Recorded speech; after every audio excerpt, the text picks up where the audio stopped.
चर्चा कर रहे थे कि कैसे दशम अध्याय में भगवान श्री कृष्ण विभूतियों का वर्णन कर चुके हैं।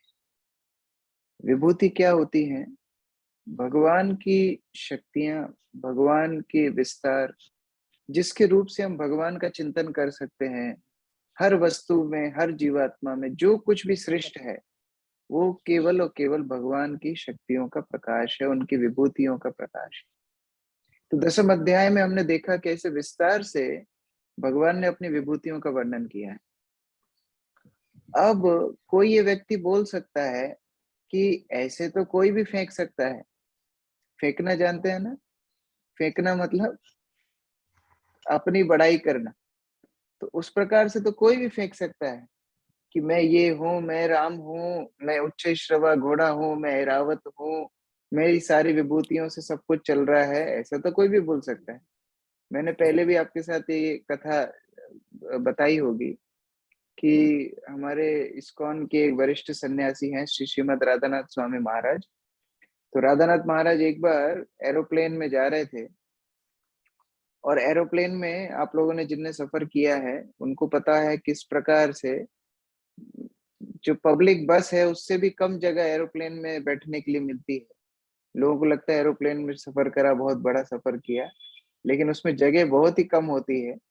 और जो व्यक्ति खिड़की के पास बैठा है एरोप्लेन में, उसको निकलने के लिए दोनों व्यक्तियों को उठना पड़ता है, बीच वाली सीट वाले को भी और जो आयल सीट जो एकदम कॉर्नर पे बैठा है उसको भी उठना पड़ता है, तब वो विंडो सीट वाला बाहर निकल के आ पाता है। तो महाराज बाहर की सीट पे बैठे हुए थे, और एक तथाकथित बड़ा योगी पुरुष जो अपने आप को भगवान बताता था, वह भगवान खिड़की के पास बैठा हुआ है। तो महाराज जानते थे ये अपने आप को भगवान बताता है, दूसरों से पूजा लाभ सब उठाता है। तो महाराज ने उससे बात शुरू की कि भाई आप अपने आप को भगवान क्यों बताते हैं?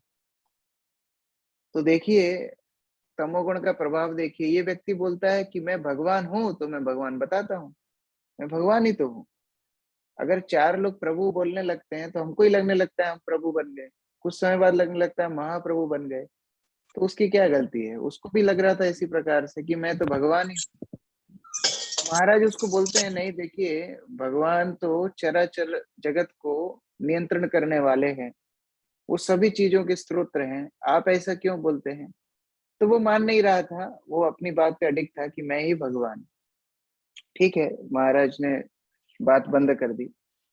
लंबी फ्लाइट थी, कुछ समय बाद उसको बाथरूम जाने के लिए वेग आया कि हमको बाथरूम जाना है।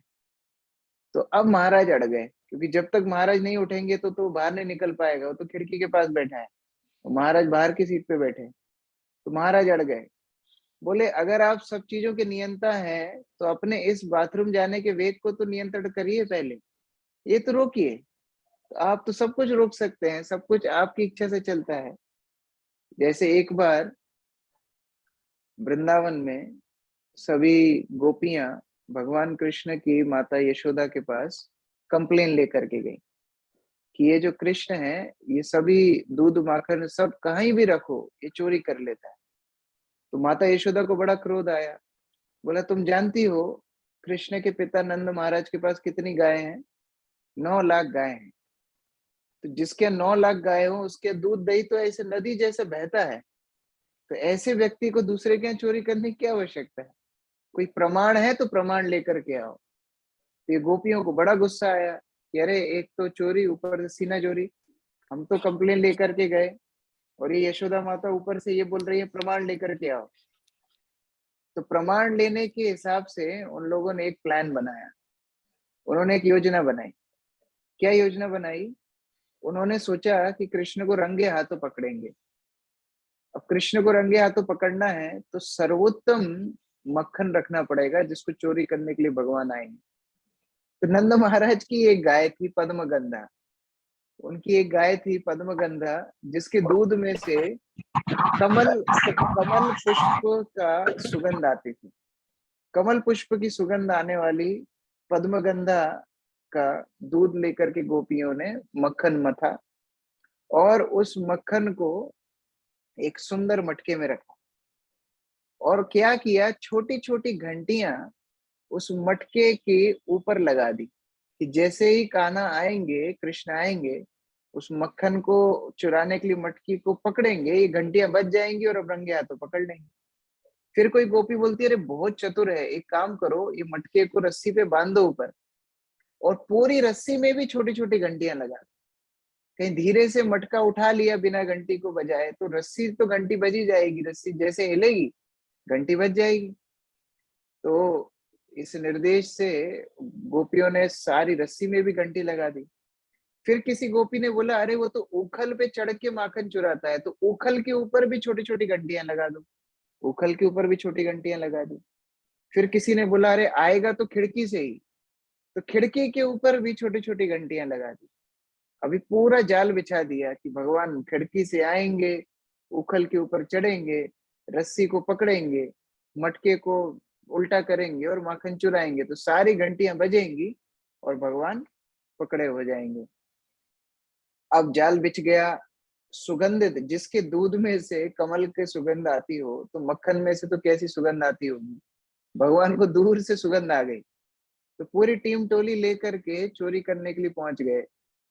अब चोरी करने के लिए जब पहुंचे तो भगवान ने दूर से देखा कि जाल बिछा हुआ है, हर जगह घंटियां लगी हुई है, खिड़की से प्रवेश करेंगे तो ही बजने लगेगी, तभी रंगे हाथों पकड़े हो जाएंगे।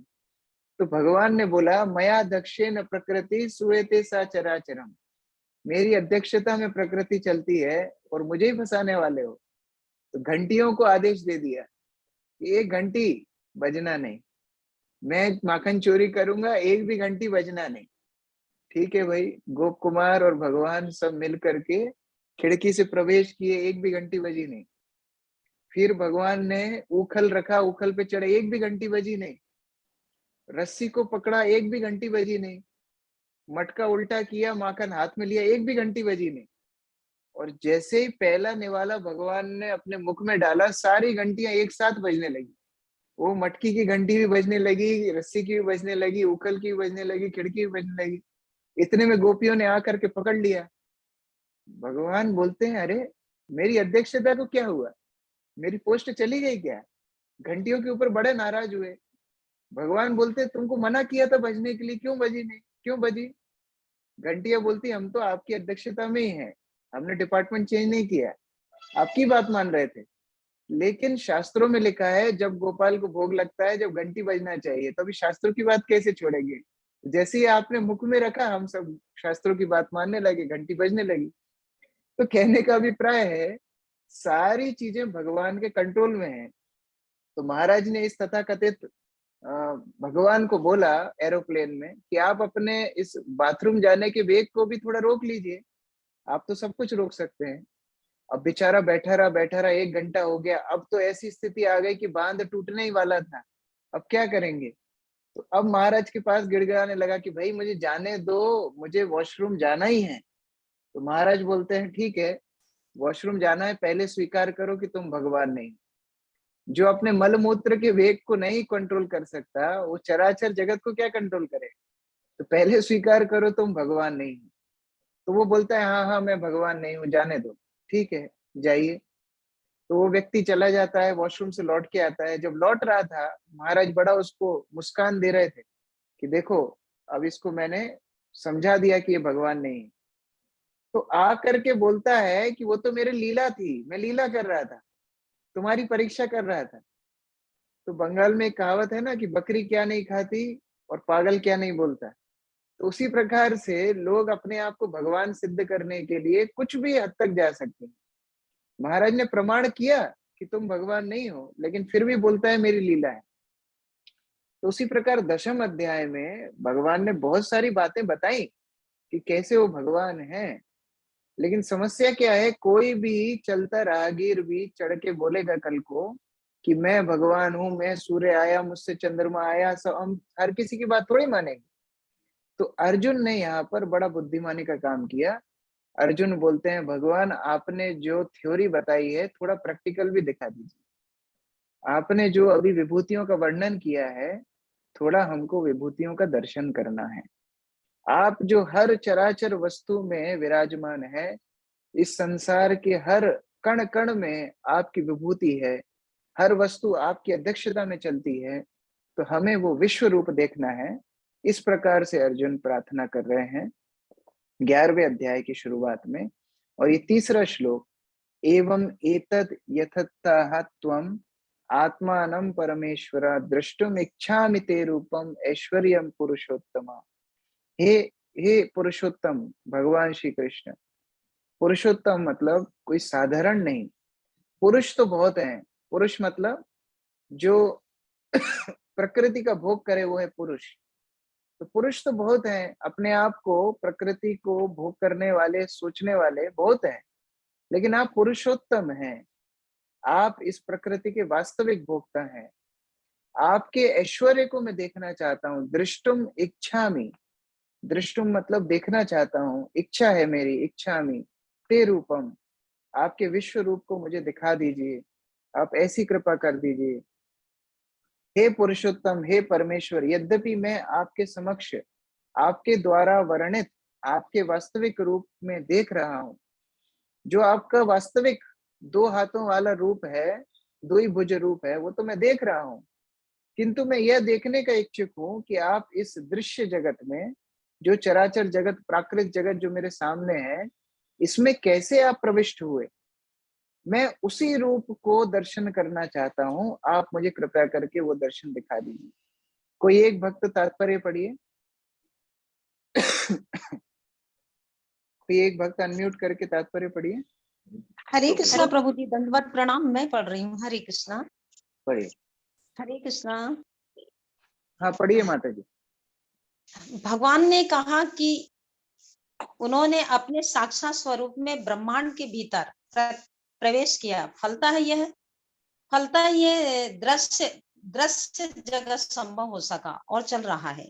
जहां तक अर्जुन का संबंध है, वह श्री कृष्ण के कथनों से प्रोत्साहित है, किंतु भविष्य में उन लोगों को विश्वास दिलाने के लिए जो कृष्ण को सामान्य पुरुष सोच सकते हैं, अर्जुन चाहता है कि वह भगवान को उनके विराट रूप में देखे, जिससे ब्रह्मांड के भीतर से काम करते हैं। यद्यपि वे इससे पृथक है। अर्जुन द्वारा भगवान के लिए पुरुषोत्तम संबोधन भी महत्वपूर्ण है। चूंकि वे भगवान हैं, इसलिए वे स्वयं इसलिए वो अर्जुन के भीतर उपस्थित हैं। अतः वे अर्जुन की इच्छा को जानते हैं। वे ये समझते हैं कि अर्जुन को उनके विराट स्वरूप का दर्शन करने की कोई लालसा नहीं है, क्योंकि वह उनको साक्षात देखकर पूर्णतः संतुष्ट है। किंतु भगवान यही भी जानते हैं कि अर्जुन अन्यों को विश्वास दिलाने के लिए ही विराट रूप का दर्शन करना चाहता है। अर्जुन को इसकी पुष्टि के लिए कोई व्यक्तिगत इच्छा न थी। कृष्ण ये भी जानते हैं कि अर्जुन विराट रूप का दर्शन एक आदर्श स्थापित करने के लिए करना चाहता है, क्योंकि भविष्य में ऐसे अनेक धूर्त होंगे जो अपने आप को ईश्वर का अवतार बताएंगे। अतः लोगों को सावधान रहना होगा। जो कोई अपने को कृष्ण कहेगा, उसे अपने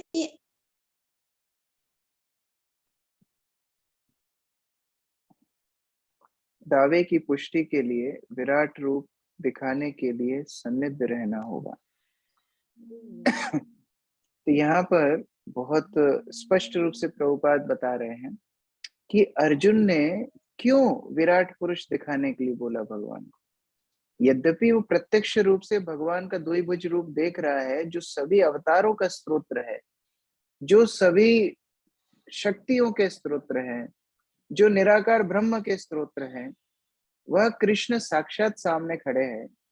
फिर भी वो विराट पुरुष को दर्शन करने के लिए क्यों लालायित है, क्यों प्रार्थना कर रहा है। 2 मुख्य कारण है। एक तो अर्जुन भगवान श्री कृष्ण की भगवत्ता को स्थापित करना चाहते हैं। वो ये स्थापित करना चाहते हैं कि भगवान कृष्ण ही विराट पुरुष के स्त्रोत्र है। मान लो कोई व्यक्ति जेब में से 2000 का नोट निकाल दे, तुरंत आपने बोला और उसने निकाल दिया, इसका मतलब उसके पास 2000 का नोट बहुत तुच्छ चीज थी जो उसकी जेब में पड़ी हुई। उसी प्रकार भगवान श्री कृष्ण सामने हैं, अर्जुन ने प्रार्थना की और उन्होंने तुरंत विराट पुरुष दिखा दिया, जैसे मानो कोई जेब में से नोट निकाल के दिखा दे। तो इस प्रकार से भगवान श्री कृष्ण की भगवत्ता को, श्रेष्ठता को अर्जुन ने स्थापित किया।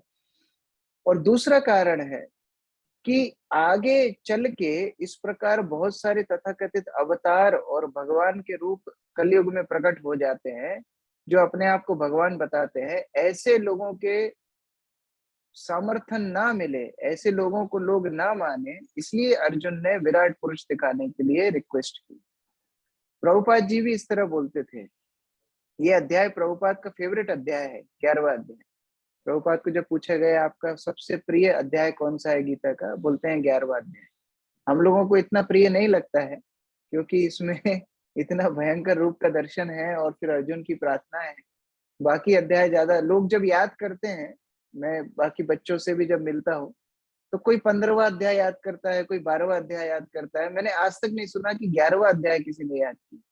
लेकिन 11वां अध्याय प्रभुपाद का फेवरेट है, क्योंकि जो तथाकथित भगवान है, जो नकली भगवान है, उनसे अगर हमको उन्हें शास्त्रार्थ में हराना है, तो ये 11वां अध्याय बहुत महत्वपूर्ण है।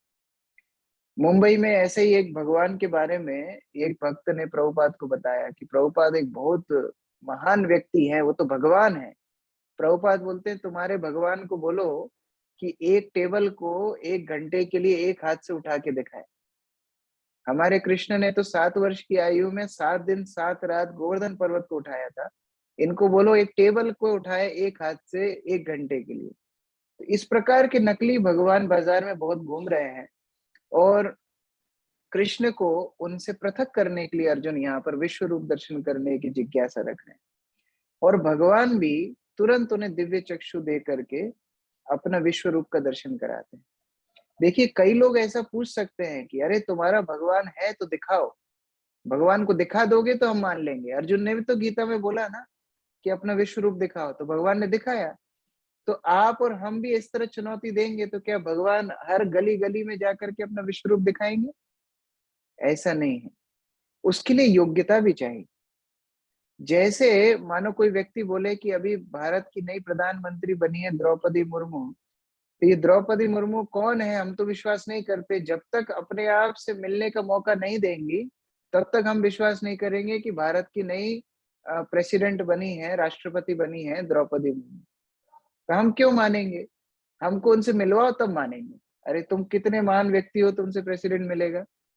आपको यदि अपॉइंटमेंट चाहिए तो पहले सिद्ध करो कि आप महत्वपूर्ण व्यक्ति हो, आपके पास कोई महत्वपूर्ण बात करने के लिए है, तब जाके प्रेसिडेंट आपको अपॉइंटमेंट देंगे। तो इस छोटे से देश के प्रेसिडेंट से मिलने के लिए भी इतने नियम है, तो भगवान जो चराचर जगत के स्वामी हैं, उनसे मिलने के लिए कितना नियम होना चाहिए।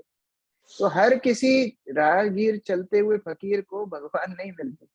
भगवान को दर्शन करने के लिए दिव्य चक्षु चाहिए।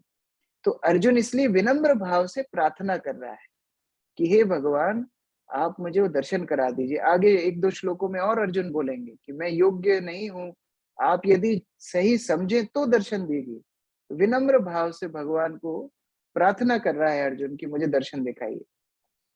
ऐसी प्रार्थना चैतन्य चरितामृत में हम देखते हैं। अद्वैत आचार्य श्री चैतन्य महाप्रभु को की। अद्वैत आचार्य ने बोला कि हमने सुना है आप भगवान हैं, तो हम आपका विश्व रूप का दर्शन करना चाहते हैं। और वहां चैतन्य महाप्रभु ने अपने विश्व रूप अद्वैत आचार्य को दिखाया और ये सिद्ध किया कि वो भगवान है। तो इस प्रकार भगवान तैयार है अपना विश्व रूप दिखाने के लिए, भगवान तैयार है अपना रूप को प्रकाशित करने के लिए। लेकिन भक्त को भी अर्जुन के समान विनम्र भाव से भगवान से, विनम्र भाव से, विनीत भाव से प्रार्थना करना चाहिए। लेकिन फिर भी भगवान के भक्त इस विश्व रूप को लेके ज्यादा उत्साही नहीं रहे। अर्जुन तो केवल दूसरों के लिए इस विश्व रूप को देखना चाहता है। मानो घर में छोटा सा एक बेटा हो और पिताजी पुलिस की नौकरी करते हो। अब पुलिस की नौकरी में तो उनको बड़ा सख्त रहना पड़ता है, बंदूक रखनी पड़ती है, दूसरों को डांटना पड़ता है, मारना पड़ता है। घर में आकर के तो बड़े प्रेम से व्यवहार करता है वही पुलिस ऑफिसर। मान लो किसी दिन घर में ही पिता जो पुलिस में है आकर के बंदूक निकाल ले और दाएं दाएं गोली चलाने लगे, तो उनके बेटे को क्या क्या प्रेम आएगा ना डर लगेगा। वो तो भयंकर डर जाएगा कि आज ये पिताजी का कैसा रूप देखा मैंने, कि यहाँ तो गोली चला रहे हैं, डरा रहे हैं, धमका रहे हैं, ये तो मेरे पिताजी नहीं है। उसी प्रकार से भक्त लोग भगवान के प्रेममय रूप जो है, द्विभुज रूप है, मनुष्य जैसा जो रूप है भगवान का, उसको देखने के आदी हैं, उसको सेवा करने के आदी है, प्रेम करने के आदी है। वही भगवान जब विश्व रूप में आ गए, उनके मुखों में सारे चराचर व्यक्ति जा रहे हैं, मृत्यु के रूप से भगवान सामने खड़े हैं। ऐसे रूप को देख के तो भक्त डर जाएगा। इसलिए भक्त लोग ज्यादा उत्साही नहीं रहते। लेकिन अर्जुन दूसरों के लिए यह विश्व रूप की प्रार्थना कर रहा है, जिससे हर कोई व्यक्ति अपने आप को भगवान ना बताए। अच्छा, यह विश्व रूप पहली बार भगवान ने नहीं दिखाया, इससे पहले भी संक्षिप्त विश्व रूप, पूर्ण विश्व रूप तो नहीं दिखाया अर्जुन को जिस प्रकार दिखाया था, लेकिन संक्षिप्त विश्व रूप पहले दुर्योधन को एक बार दिखाया था। जब भगवान कुरु सभा में गए थे संधि करने, तब भी भगवान ने उनको विश्व रूप दिखाया था। लेकिन उनको लगा कि शायद इसने प्रोजेक्टर वोजेक्टर लगा के बेवकूफ बना रहा है, ये मायावी है, इसको पकड़ लो। तो उस प्रकार दुर्योधन ने भगवान के विश्व रूप पे विश्वास नहीं किया। एक और व्यक्ति को भगवान ने विश्व रूप दिखाया था, यशोदा माता। यशोदा माता, जब भगवान की कंप्लेन उनको मिली कि इसने मिट्टी खा ली है, यशोदा माता ब्रह्मांड घाट पे, यशोदा माता ने भगवान का मुख खोला कि देखे मिट्टी खाई कि नहीं, तो भगवान ने संपूर्ण ब्रह्मांड का दर्शन यशोदा माता को करा दिया। लेकिन बाद में प्रेम के वश में यशोदा माता सब भूल गई कि ये तो हमारा लाला है, ये तो मैं सपना देख रही होंगी। तो उस प्रकार दुर्योधन अपने जड़ चेतना के कारण भगवान के विश्व रूप को नहीं देख पाया, नहीं समझ पाया, और यशोदा माता प्रेम के कारण भगवान के विश्व रूप को नहीं समझ पाए। लेकिन यह अर्जुन स्पेसिफिकली मांग रहा है कि आप दिखाइए, मुझे विश्व रूप देखना है। और बाद में फिर अर्जुन बोलता है नहीं नहीं, बहुत भयंकर रूप है, थोड़ा बंद कर दो, अभी अभी नहीं देख पा रहा हूं। तो फिर भगवान उनको चतुर्भुज रूप भी दिखाते। लोग बोलते हैं विष्णु का अवतार कृष्ण है, लेकिन यहाँ कृष्ण स्वयं चतुर्भुज रूप प्रकट करके दिखाते हैं कि वो विष्णु के भी स्तोत्र हैं। और एक बार नहीं, बहुत बार द्वारका में रुक्मिणी को चतुर्भुज रूप दिखाया भगवान ने। बाद में जब महाभारत का युद्ध संपूर्ण हो गया और अश्वत्थामा ने द्रौपदी के 5 पुत्रों का वध कर दिया, और अश्वत्थामा को पकड़ के लेके आए भीमसेन इत्यादि पांडव, तो भीमसेन की इच्छा थी कि हम अश्वत्थामा का वध कर दें, और द्रौपदी की भावना थी कि नहीं नहीं, मेरे पुत्रों का तो वध हो गया, अभी अगर अश्वत्थामा को मार देंगे तो गुरु माता कृपी भी बहुत दुखी हो जाएंगी, मैं जो दुख में हूं, मैं दूसरों को दुख नहीं देना चाहती। तो उस प्रकार द्रौपदी की इच्छा थी कि अश्वत्थामा ना मारा जाए। तो भीम चाहते हैं मारा जाए, द्रौपदी चाहे नहीं मारा जाए, भगवान क्या करे? तो 2 हाथों से भगवान ने भीम को रोका, 2 हाथों से द्रौपदी को रोका। तो वहां चतुर्भुज रूप भगवान ने प्रकट कर लिया, 2-2 हाथों से दोनों भक्तों को रोक करके बीच का समाधान निकाला कि ये ब्राह्मण का पुत्र है, इसका अपमान करके छोड़ दो, मृत्यु के समान ही। तो उस प्रकार से उनको भी दिखाया। वहां रस पंच अध्याय में जब रास लीला चल रही है, गोपियों के सामने से भगवान गायब हो जाते हैं, अदृश्य हो जाते हैं, और गोपियां पागल जैसी होकर के भगवान कृष्ण को ढूंढती हैं, अलग अलग पेड़ लताओं से पूछती हैं कि भगवान कहाँ है। उस समय भी भगवान सोचते हैं चलो थोड़ा गोपियों से मजाक करते हैं, वहां भी भगवान चतुर्भुज रूप में गोपियों के सामने खड़े हो जाते हैं। और मजे की बात तो ये है कि गोपियां 1% भी विष्णु को भाव नहीं देती, प्रणाम करती हैं और आगे निकल जाती हैं कृष्ण को ढूंढने की। तो भगवान सोचते हैं अरे ये तो मजाक भारी पड़ गया, तो भगवान फिर से द्विभुज रूप में आ जाते हैं अपने आप का दर्शन देने के लिए। तो इस प्रकार से जो विश्व रूप है, चतुर्भुज रूप है, ये सभी कृष्ण के ही रूप हैं। लेकिन जो भगवान के वैष्णव भक्त हैं, वो इन सभी रूपों में ज्यादा अपना ध्यान नहीं लगा, क्योंकि वो तो श्याम सुंदर रूप के उपासक है, उन्हीं के भक्त हैं। एक बार वृंदावन में श्रील प्रभुपाद से परम पूज्य भक्तिचारू स्वामी गुरु महाराज ने पूछा था कि प्रभुपाद, मैंने सुना है कि हृदय में भगवान परमात्मा रूप में रहते हैं, तो वो क्या चतुर्भुज रूप में रहते हैं? तो प्रभुपाद बोले, हाँ, योगियों के हृदय में भगवान चतुर्भुज रूप में रहते हैं, लेकिन तुम भगवान के शुद्ध भक्त हो, तुम्हारे हृदय में तो श्याम सुंदर रूप से रहते हैं। दो भुज के श्याम सुंदर रूप जो सभी अवतारों के स्तोत्र है, भगवान उस रूप में तुम्हारे हृदय में रहते हैं। तो भक्त के हृदय में तो भगवान दो भुज के रूप में ही रहते हैं, क्योंकि वही रूप भगवान का सभी अवतारों का स्तोत्र है। सभी पवित्र नदियां, सारे पवित्र समुद्र, सारे तीर्थ स्थल, सब कुछ भगवान के उसी दो भुज रूप के चरणों की छाया में रहते हैं। एक बार ऐसे ही भगवान श्री कृष्ण सुबह सुबह उठे और उठते से ही उन्हें बढ़िया देशी घी में तलती हुई पुड़ियों की खुशबू आई। कोई गरम गरम, अभी बारिश का मौसम है, कोई कढ़ाई चढ़ा दे और घी में कुछ तले तो कितनी सुंदर सुगंध आती है। मैं देख रहा हूँ वीडियो में कई माताएं कुकिंग कर रही हैं सुबह सुनते सुनते क्लास। तो कुछ माताएं हो सकता है कुछ पूड़ी पकोड़े बना रही होंगी। तो उस प्रकार से सुबह सुबह भगवान उठे और उन्हें शुद्ध देशी घी में तलती हुई पुड़ियों की सुगंध आई। तो इतना खुश हो गए, माता के पास गए, माता माता माता माता माता, क्या हुआ, क्या तल रही हो, सुबह सुबह क्या बना रही हो? माता बोलती है, मैं शुद्ध घी में पकवान बना रही हूँ जिससे लंबे समय तक खराब ना हो। तुम्हारे बाबा तीर्थ यात्रा पे जा रहे हैं। तीर्थ यात्रा? कौन से तीर्थ पे जा रहे हैं, कहाँ जा रहे हैं? बोले तुम्हारे बाबा प्रयाग जा रहे हैं। प्रयाग क्या होता है, कहाँ पर है, किधर है, कैसे है? इतने प्रश्न पूछे। माता बोलती, देख मुझे लेट हो रहा है, मुझे रसोई करने दे, तुम्हारे पापा वहां फ्री बैठे हैं, उनके पास जाके क्वेश्चन पूछो। ऐसे माता लोग करती है। तो भगवान वहां से छूट के नंद बाबा के पास गए। बाबा बाबा, बोलो क्या हुआ? बाबा कहाँ जा रहे हो, प्रयाग कहाँ है, कौन से तीर्थ है? तो नंद बाबा कृष्ण को सिखाते हैं कि बेटा प्रयाग बहुत बहुत पवित्र तीर्थ है, वह गंगा यमुना का समागम है, बहुत पवित्र यात्रा है, बहुत लोग वहां पर तीर्थ करने जाते हैं। मैं वहां पर तीर्थ यात्रा के जा रहा हूँ, इसलिए तुम्हारी माता मेरे लिए जर्नी प्रसाद बना रही है। पहले के जमाने में लोग बाहर का खाते नहीं थे। अभी तो आप ट्रेन में बैठिए, सुबह सुबह आपको अलार्म से नींद नहीं खुलेगी, अलार्म नहीं बजेगा, पहले चाय चाय चाय चाय चाय, मूंगफली, टाइम पास मूंगफली। इस तरह सब लोग ट्रेन में खाना बेचने के लिए आते हैं, क्योंकि सभी लोग बाहर का खाते हैं। पहले लोग बाहर का खाना नहीं खाते। तो नंद बाबा बोलते हैं, मेरे लिए रास्ते के लिए प्रसाद बना रही है तुम्हारी माता, मैं तीर्थ यात्रा पे जा रहा हूँ। तो कृष्ण बोलते हैं, अरे कितना दूर है ये प्रयाग? नंद बाबा बोलते बहुत दूर है, मैं पैदल चल के जाऊंगा, बहुत दिन लगेंगे। तो कृष्ण बोलते हैं, अच्छा आज मत जाइए, कल जाइए, कल अक्षय तृतीया है। अक्षय तृतीया बहुत पावन दिन है, इस दिन में जो कुछ शुभ कार्य शुरू होता है उसका बहुत फल मिलता है। तो आप आज मत जाइए, कल जाना। तो नंद बाबा बोलते हैं ठीक है, कल जाएंगे।